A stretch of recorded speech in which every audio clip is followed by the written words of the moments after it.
가장 중요한 게 지금 NLL입니다. 서해 NLL. 이거는요, 우리가 인천 앞바다, 충청남도, 덕적도까지 바로 앞에 있습니다. 이거는 바로 서울을 겨냥하고 있기 때문에 이 부분에 대해서 우리 신원익 장군의 또 2차 이야기를 좀 들어보도록 하겠습니다. 자, NLL 문제를 지적해 주시죠. 예, 우선 이제 뭐 첫 번째 NLL을 양보했느냐 안 했느냐 가지고 논란이 있고, 정부 측에서는 북한이 NLL을 인정했다. 북방한계에서는. 또 최근에 또 지금 유럽 순방 중인 문재인 대통령께서도 북한이 북방한계선을 인정했다라고 하는데, 제가 군사 합의서를 꼼꼼히 살펴봤고요. 네. 그다음에 우리 국민들이 놓치고 있는 거에 그 군사 합의서에 부침 문서가 5개가 있어요. 아, 부속 문서가. 부침. 부침 민서로. 예. 부침이 이거 우리가 얘기할 때 뭐 부속 합의서 이런 거 아니겠습니까? 그 다른 겁니까? 아니 이제 정확하게 그러면 또 국민들이 헷갈리니까. 또 헷갈리니까. 예. 제 말로 평양 공동선언이라고 하는 제일 큰 기본 문서가 있고요. 예. 그 부속 합의서가 군사분야 합의서예요. 그 군사분야 합의서에다 부침 문서가 5개가 있다니까. 그러니까 군사 분야 합의서 밑에 또 부침 문서가 5개. 예, 5개 있습니다. 그러니까 이제 용어를 자꾸 바꾸면 헷갈리니까. 네, 알겠습니다. 그냥 우리 알겠습니다. 박앵커께서는 네. 설명을 한다고 한 것이 더 헷갈릴 수 있으니까. 네, 알겠습니다. 설명을 제대로 하세요. 네, 죄송합니다. 그 다음에 군사합의서 사망이 이게 NL 북한이 인정했다고 하는 근거로 드는 것이 군사분야 합의서의 사망입니다. 제가 네. 읽어볼게요. 이렇게 되어 있습니다. 남과 북은 서해 북방 한계선 일대를 평화수역으로 만들어 우발적인 군사적 충돌을 방지하고 안전한 의료 활동을 보장하기 위한 군사적 대책을 취해나기로 하였다. 이 구절인데요. 그 말은 참 좋네요, 이 말은. 네. 아니 그러니까 그 중간에 끼면 헷갈리니까 네네네. 추임색은 안 넣어도 돼요. 네, 알겠습니다. 예를 들면 이렇게 하면 인정이 될 겁니다. 남과 북은 기존의 서해 북방 한계선 일대를 중심으로 이렇게 했으면 될 텐데 일대를 했습니다. 그 다음에 결정적으로 NLL 양보한 문서가 부침 4회 문서에 나와요. 네. 자, 읽어보십시오. 들어보십시오. 사항의 1항이 평화수역 설정입니다. 그 1항에 다시 1항, 그러니까 4-1의 1항이죠. 네. 제가 지금부터 읽어볼게요. 평화수역 범위는 쌍방의 관할하에 있는 섬들의 지리적 위치, 선박들의 항해 밀도, 고정 항로 등을 고려하여 설정하되, 그러니까 평화수역을 이 3가지 요소로 큰 바운더리를 정한다는 겁니다. 그다음 중요한 거는 구체적인 경계선은 수역은 이렇게 하고 그 사이 경계선은 남북 군사 공동위에서 협의해서 확정하기로 했다. 기존에 지금까지는 NLL을 기준으로 다 했는데 경계선을 나중에 하겠다는 소리예요. NLL을 무시시킨 거예요. 네. NLL은 없어지는 거네요. 의미 없어지는. 그래서 그 증거가 뭐냐면 기존 북방항에서는 기준으로 하면 북측으로는 50km, 우리가 85km, 우리가 35km를 더 양보를 했죠. 네네.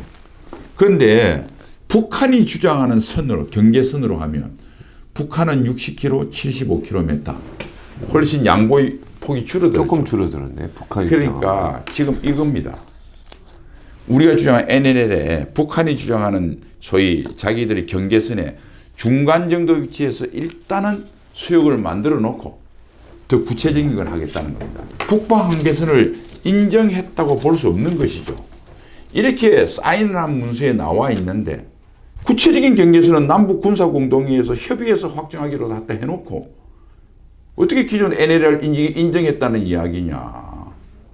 처음에는 지상은 우리가 DMZ 중간에 있는 선이 MDL하고 중앙군사분계선입니다. 그걸 기준으로 했다고 그랬어요. 네. 그 해상은 기준이 없냐 하니까 처음에 정부의 청와대에서 기준이 없다고 그랬어요.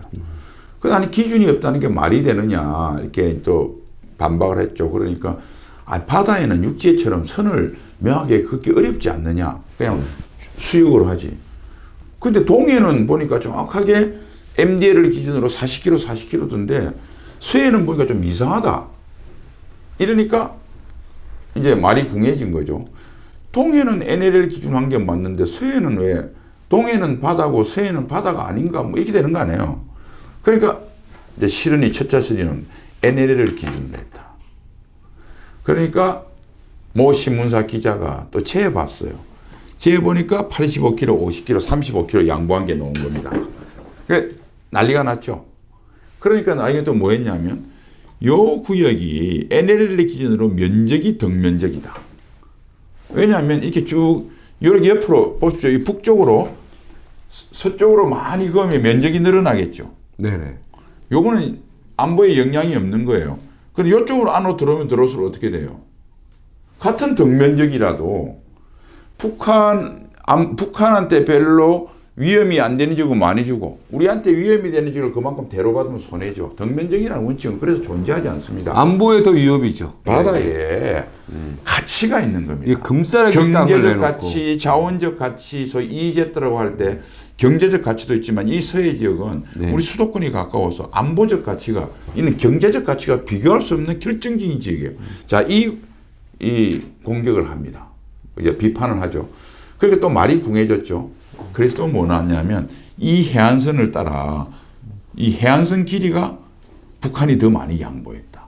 아니 북한은 육지에 붙어 있어요. 당연히 해안선이 길겠죠. 우리 서해 오도는 섬이니까 해안선이 작을 거 아닙니까? 갑자기 바다에 면적 이야기하다가 면적 가지고 몰리니까 해안선 길이 가지고 나와요. 또 거기서 길이는 갑자기 여기서 길이가 중요한 게 아니고 이 바다의 의미가 중요한 건데 하니까 아 이게 해안선의 길이에 북한의 해안포가 폭으로 뜯길 샀기 때문에 예. 북한이 양보를 많이 했다고 또 바꿉니다. 또 공격을 합니다. 네. 1차 연평전 때 북한의 해안포가 우리를 이 전투에 가담한 적이 없느냐? 없습니다. 천안함 폭진은 당연히 없죠. 의뢰로 공격했으니까. 2010년 11월에 우리 연평도 포격 도발을 했습니다. 여기다가. 다 기억하실 겁니다. 그때 해안포는 사거리도 안 되고 부중각해서 다 있는 방사포가 왔어요. 여기 보십시오. 공기부양전 기지 뭐 이런 해안포도 있지만 방사포, 잠수함. 여기 이 해안포는 크게 위력이 없는 거예요. 그런데 대신 우리가 주는 게 뭡니까? 위력 좋은 이런 K9 자주포 해병대가 갖고 있는 우리 함정들 이런 것들이 전부 다 빠져버리는 겁니까? 스톱이 된 거예요. 그러면 자 봅시다. 이 서해 지역에 북한이 사군단이라고 하는 군단이 하나 있어요. 네. 우리 해병대보다 20배나 전투력이 많아요. 그런데 이것을 뭘로 채우냐면 이런 질 좋은 우리 해병대가 갖고 있는 포병이라든지 해군 함정이라든지 항공기의 전력으로 이 균형을 유지하는 거거든요. 진짜 위협이 되는 방사포나 미사일 이런 것들은 전혀 활동을 하고 우리가 부족한 수적으로 열세한 전력을 채우는 우리 해군 함정부터 이런 K9 이런 것들이 손발이 묶였다. 이 강한 이 그나마 유지한 이런 전력들이 고물 허접한 북한 해안포하고 같이 중단하는 게 말이 되느냐라니까 또 이제 궁지에 몰린 겁니다. 그러니까 요거를 요렇게 연결을 시켜요. 요렇게 연결을 시켜서 지상까지 포함한 지역까지 북한이 저 황해도 4군단까지 북한도 안 하기로 훈련도 안 하기로 했다. 또 이렇게 둘러대요. 그래서 제가 이게 그래서 그 다음에 우리가 제기를 했어요. 아니 요 사망에 보면 우리 여기가 군사비서에 보면 야. 덕적도 이북부터 초도 이남까지 수역으로 한다고 했지 언제 지역이란 말이 있느냐.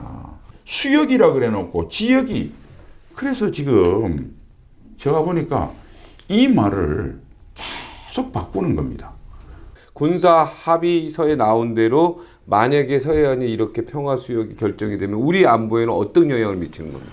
예, NLL을 기준한 게 아니고 다시 정정을 하면 네. 북한이 특정한 어느 선을 중심으로 일단 임시적으로 해놓고 중간선은 나중에 정한다고 했는데 네. 자, 이 평화수역이 되면 첫 번째 문제가 뭐냐면 네. 이 서북도서의 네. 군사력 균형이 일거에 깨집니다. 서북도서의 군사력 균형은 20배나 맞는 북한의 4군단 전력 밑에 20분지 1의 해병대가 지키고 균형을 네. 유지하는 그 균형을 그 수적 열세를 만회하는 것이 우리 질주로 수한 해공군 네. 군사용어는 합동작전 태세라고 그래요. 네. 해병대하고 해군하고 공군 이 3자가 어울린 질 수준 높은 합동작전으로 이 수적 균형을 유지하는데 네. 지금 보시면 북한의 4군단은 아무런 영향을 안 받고 해안포 거의 위력이 없는 해안포만 네. 좀 영향받고 나머지는 없고 우리 자체 전력만 이 발이 묶이게 돼요. 그러니까 절대적으로 북한한테 군사력 균형이 유리하게 됐다는 게 첫 번째고요. 네. 자, 두 번째, 이 서해 5개 도서에 방어력이 대단히 위태로워집니다. 왜냐하면 해병대 K9포까지 마개를 듣고 평소 훈련을 못하기 때문에 소총에는 쓸 게 없어요. 그러니까 소총으로 빈약하게 무장된, 개인하게 무장된 해병대가 막강한 4군단과 대치하고 있고, 북한이 만약 공기부양전을 타고 야간에 서해 오도를 기습강점을 하면 우리가 막을 수단이 별로 없습니다. 그럼 사실상 서해 오도를 포기했다 이렇게 얘기 그렇죠. 됩니까? 그냥 이쪽에 또 북한이 도발하는지 안 하는지 우리가 감시를 할 수도 없어요. 그런 상태에서 북한이 이제 기습 공격을 하면 서해 오도는 사실상 순식간에 점령당할 수 있어요. 세 번째, 서해 오도가 제대로 방어력 발휘를 못하면 인천부터 요 수도 서울의 서쪽방은 완전히 뚫립니다. 땅은 한 군데가 뚫려도 이렇게 방어선을 칠 수 있지만 바다에는 하나 뚫리면 그냥 맨바다잖아요. 바다로 그대로 들어오잖아요. 네. 아까 말한 수도권 서쪽방이 뚫리는 세 번째, 더 심각한 것은 요 한강 하구 지역이 공동 수역이 됩니다. 김포, 왜냐하면 이 한강 하구는 예. 여기가 우리가 이제 김포반도하고 강화도 요 바로 북쪽에 북한 땅이 강으로 강하구로 경계가 되어 있거든요. 예. 중립수역이라는 곳은 네. 여기에 우리가 정찰 감시를 해서 북한이 도발하느냐 안 하느냐를 보고 우리 해병대 장병이 지키고 있어요. 아무것도 몰라요. 그럼 사실은 여기서 타고 들어온 배가 이 한강을 타고 들어오면 혈분 63빌딩 여의도 앞바다까지 북한의 해상특작부대가 들어오는데 보지도 못하지. 막을 수 있는 수단이 없어요.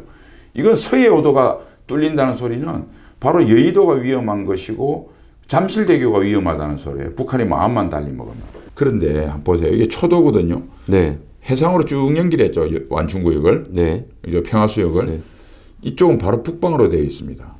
그러니까 초도 이북이라고 그랬어요. 아니, 명시된 그 구절에 요 그림은 국방부가 낸 거예요. 요 그림대로 북한하고 합의한 게 합의의 그림이 아니고요.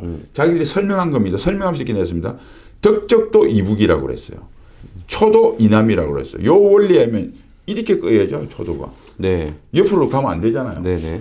자, 우리는 이북이라는데 요 이동지역이 포함 안 돼 있습니다. 네. 그러니까 문서에 초도 이남이라 해놓고 초도 이서지역으로 서쪽으로 쭉 서는 거죠. 덕적도는 이동으로 안 껐습니다. 근데 나중에 북한이 이 그림대로 가니까 야 우리도 이렇게 그었는데 이 초도 북방으로 요 연결되는 요것도 평화수역이다. 이게 난리 나네. 그러면 강화도, 김포, 인천 인천. 앞바다까지 다 평화수역이 되는 거예요. 근데 이게 저는 이 해석을 그렇게 해놓고 그렇게 하기 겁나니까 초도 이동을 빼고 그은 건지 정말 북한이 초도 이남은 옆으로 껐지만은 덕적도 이동지역은 포함을 안 시킨 건지 제가 알 수 없어서 계속 제기를 하는데 네. 아직까지 답을 못 받았습니다. 만일 덕적도 이동이 포함되면요 인천하고 평택수로까지 연결이 돼요. 그래서 경기도 전체가 북한이 마음만 달리 먹으면 언제든지 상륙할 수 있는 수준입니다.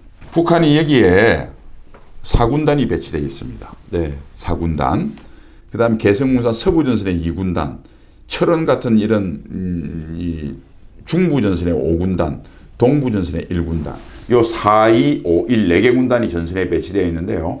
요 군단은 한국 군단이 아닙니다. 병력의 숫자나 무기의 숫자로 볼 때 우리의 야전군, 우리의 야전군이 보통 서너 개 군단이 합쳐진 거거든요. 사실은 군단인데 이게 야전군이에요. 그러니까 북한군이 전쟁이 시작된 직전에 이 군단을 집단군으로 성격하는 것으로 우리 정부에서 파악하고 있습니다. 그러니까 우리 군단보다 몇 배나 전력이 많은 거죠. 그런데 이 4군단이, 이 막강한 4군단이 바로 비수 같은 서해 오도 때문에, 그 다음에 우리가 한미연합이 오면 옛날에 상륙작전 많이 했잖아요. 상륙작전을 할 수 있고 또 해군력이 우세하니까 이게 이렇게 가서 평양 쪽으로, 남포 쪽으로 상륙하면 북한은 무너지죠. 그 출발점이 다 여기입니다. 그래 언제든지 또 남포 상륙하는 건 저 후방 지역에서도 이렇게 갈 수 있지만 여기 있는 지역은 그 중간 기지도 된가 동시에 여기서 바로 또 황해도 상륙할 수 있어요. 여기 기지로 우리 해병대가. 그래 되면 북한이 여기 있다가 뒤가 포위가 되죠. 그러니까 4군단 전선에 있는 4분지를 그 해병대 2,000명한테 묶여 있는 거예요. 근데 이 해병대가 힘을 못 쓰면 어떻게 되겠어요? 한 1, 2개 사단만 놔주고 적절히 견제하고. 왜냐하면 해병대가 옛날에는 해공군, 뭐 K9, 스파이크 미사일, 해공군 다 지원을 받아서 병력 수는 작아도 어마어마한 그 전력이 언제든지 준비를 딱 하고 있고. 그러니까 사군단이 이 해병대가 해병대 소총하고 기관총밖에 없으면 어떻게 되겠어요? 수류탄. 의미가 없어요. 1, 2개 사단 정도 되고 요 병력이 어떻게 되겠어요? 요 전투력이 일로 서구로 오겠죠. 개성 문산 쪽으로 오겠죠. 문산 앞쪽으로 오겠죠. 그럼 북한 군단 중에서 제일 막강한 게 2군단인데 그 2군단에 4군단 전력까지 오면 우리 서부 전선은 지금보다 북한의 압박이 1.5배 이상 강해집니다. 지금 이거를 제가 자, 11월부터 이제 시작이 됩니까? 네, 그래서 신체 포기각서나 며칠 안 남았네요. 다시 거친 말 같지만은 우리 국민들한테 좀 긴 시간 있게 설명할 수도 없고요.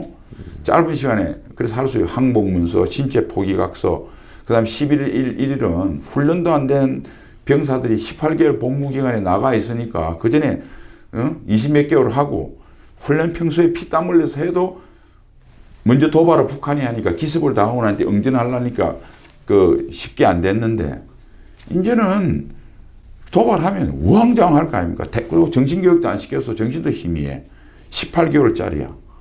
보이스카우트처럼 훈련도 안 해. 그게 북한이 포화 도발했을 때 어떻게 되겠어요? 근데 지금은 이런 상태에서 북한이 도발을 하면 북한이 그 무자비한 포화 앞에 살려고 우리 아이들이 이리 뛰고 저리 뛰고 할 거 아닙니까?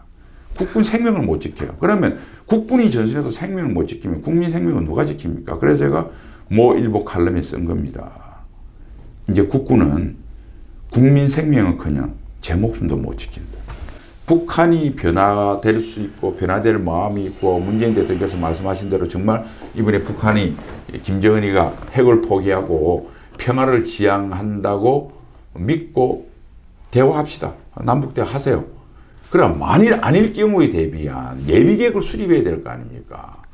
그 예비계획 중에서 가장 핵심이 우리 수도권 최전선의 군사 대비대사네요. 그걸 왜 허뭅니까?